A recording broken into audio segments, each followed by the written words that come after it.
Thank you. If I need water, I will ask you to bring one.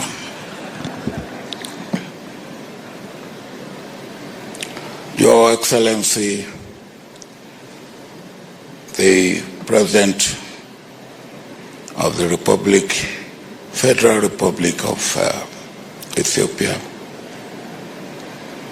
let me stand on the protocol that has been very well established by the Chief Commissioner and the Deputy Chief Commissioner of the Ethiopian National Dialogue Commission. When last night I was told that I will be making a statement, and I tried to wriggle out of it because I was here for the opening and I made a statement, and I said making a statement at the closing or the conclusion will amount to overkill. I was not allowed to wriggle out of it. But little did I know that my brother, my colleague, President Uhuru Kenyatta, will be making or will be giving a keynote address. And having listened to him, I can say my job is done.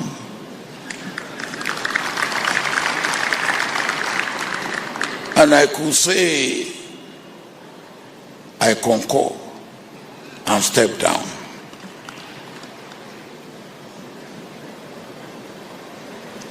But as a senior brother, I will have to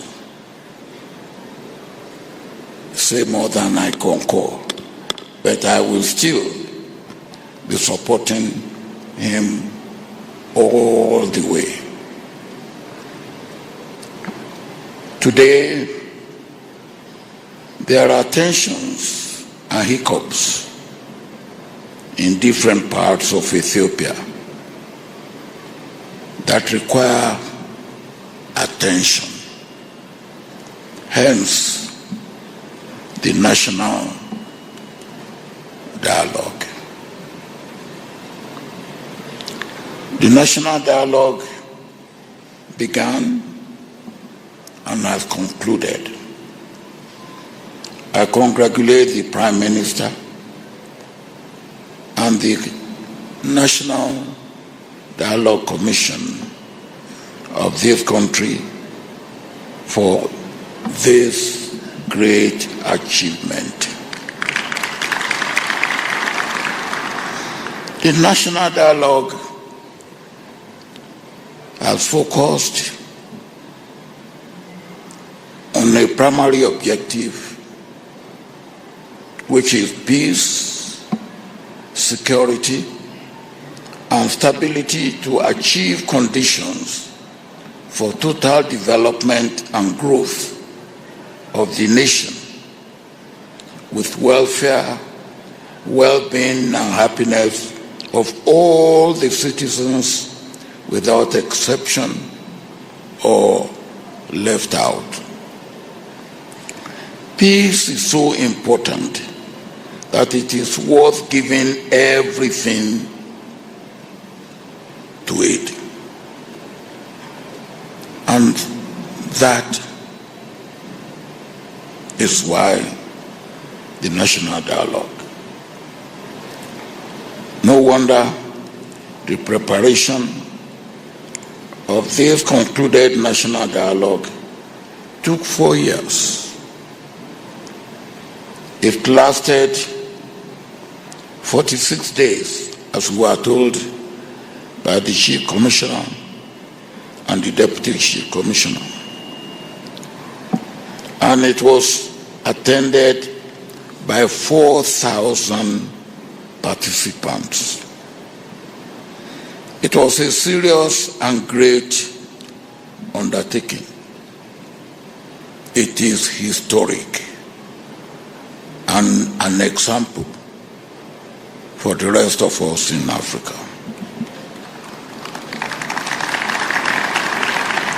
And once again, congratulations as you prepare foundation for the greatness of Ethiopia that looms very close ahead of us. But peace is indivisible if it will be effective and be sustainable. Peace must be comprehensive, inclusive, and complete to lead to common security, stability, predictability, harmony, and great leap forward and prosperity for all. And that is the reason for this national dialogue. The peace that will deliver and that will endure must be all inclusive. Nobody should be left out. I am here in Ethiopia with my brother and colleague, President Uhuru Kenyatta. On behalf of the AU, both of us who had had responsibility to work for peace in this country and indeed in the Horn of Africa, and for all Ethiopians to assist in birthing or bringing to life such peace and national dialogue is substantially part of it. No substitute for dialogue for peace. All parts must be included as the recommendations of the outcome of this great effort are being implemented. Even those who may not be present here and who may have other things that can be included in the implementation of the outcome of this great national dialogue, there must be room for such inclusion. The outcome and recommendation of any human get-together are not worth the paper on which they are written if they are not scrupulously implemented to achieve the purpose for which they are set. In this case, national unity, cohesion, development, security, inclusiveness, individual welfare and well-being, and prosperity and human dignity. At the point of being repetitive, we must not seal peace and security for ourselves or seek peace and security for ourselves alone. We should be or we should not be an oasis in the midst of a desert. We must promote common security and stability and shared responsibility and prosperity communally, nationally, bilaterally, regionally, continentally, and globally. Dialogue supersedes war, conflict, and violence as human virtue and human accomplishment. I stand with you as AU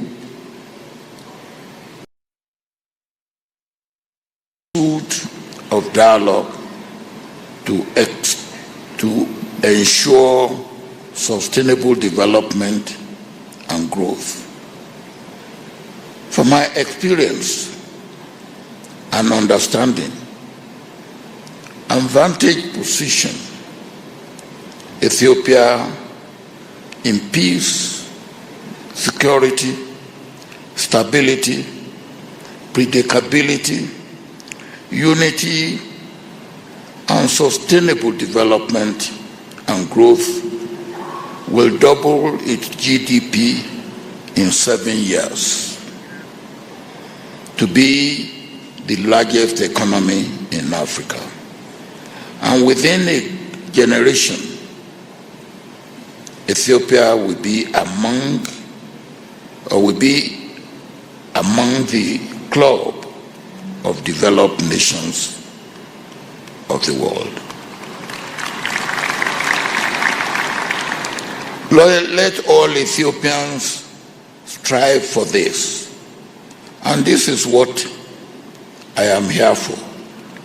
And as you heard, we just heard from President Uhuru, this is what he is here for. This is what he has lived for as brother and neighbor of Ethiopia. It can be done, and it must be done. Let us put the past of conflicts, wars, violence, insecurity, division, discrimination, and destruction behind us. We must say we have had enough of that, of those. And enough is enough. Ethiopia is bigger, richer, better than each of over 80 ethnic groups. And my brother, President Uhuru, mentioned them. From Oromo, Amhara, Tigray, Somalia, down to the smallest. And of course, when you talk about the component of a nation, all the components matter. No matter how small they may appear in number. I do hope that the completed national dialogue sets the foundation for these ideals that good governance with leadership imbued with great attributes and virtues will operationalize. We stand with you, we stand by you, and we wish you well.